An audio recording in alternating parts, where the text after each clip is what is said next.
నిరీక్షణ prayer house మరియు centre సంఘముల తరపున ప్రభువు పేరిట మీ అందరికీ నా ప్రేమపూర్వకమైన వందనములు. ఈ దినపు దేవుని మాట 2 కొరింథీయులకు రాసిన పత్రిక 10వ అధ్యాయం 18వ వచనం.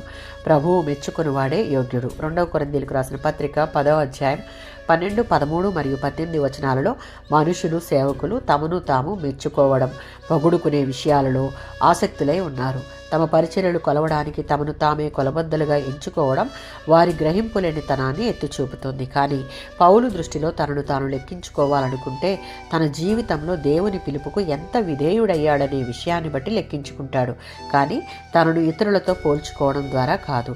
ప్రభువు మెచ్చుకునేవాడే యోగ్యుడు. ఏది చేసినా మనుషుల మెప్పు కోసం కాకుండా దేవుని మెప్పు కోసం మాత్రమే చేయాలన్నది పౌలు యొక్క అభిప్రాయం. సామెతల గ్రంథం 27వ అధ్యాయం 2వ వచనం. తమను తాము పొగుడుకొనుట అనేది సరైన పద్ధతి కాదు. ఈ పద్ధతి వల్ల సాటి మనుషులతోనూ, ముఖ్యంగా దేవునితోనూ మన సంబంధాలు నాశనం అవుతాయి.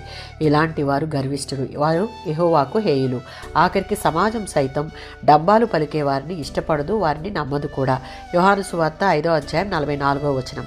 రక్షించబడి విశ్వాసులుగా ఉన్నవారు ఎవరూ కూడా మెప్పు కోరరు. ముఖస్తుతి మాటలు, పేరు ప్రతిష్టలు, ఇతరుల నుంచి పొగడ్తలు ఆశించరు. వారు పరలోకమందున్న తండ్రిని ఆనందపరచాలని ఆశిస్తారు. ఇతరుల నుంచి పొగడ్తలు అందుకోవడానికి అలవాటు పడిన వారు విగ్రహాలుగా మారి పూజార్హులం అని భావించి దైవరాజ్యంలో స్థానాన్ని కోల్పోతారు. దేవుని మెప్పు కంటే మానవుల మెప్పును కోరేవారికి క్రీస్తు సువార్త మీద నమ్మకం లేదు.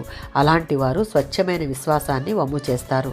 ఆ విధంగా ఉండక విశ్వాస జీవితంలో దేవునిని, సత్యమైన వాక్యాన్ని ప్రమాణంగా తీసుకుని మనుషుల మెప్పు కోసం కాక దేవుని యొక్క స్వభావము, గుణశీలాలను కలిగి ఉండటకు ప్రయత్నిస్తూ మనం చేసే ప్రతి పనిని దేవుడు మెచ్చుకోవాలన్న కాంక్ష కలిగి ఉంటే మనం ధన్యులమే. ఆమేన్.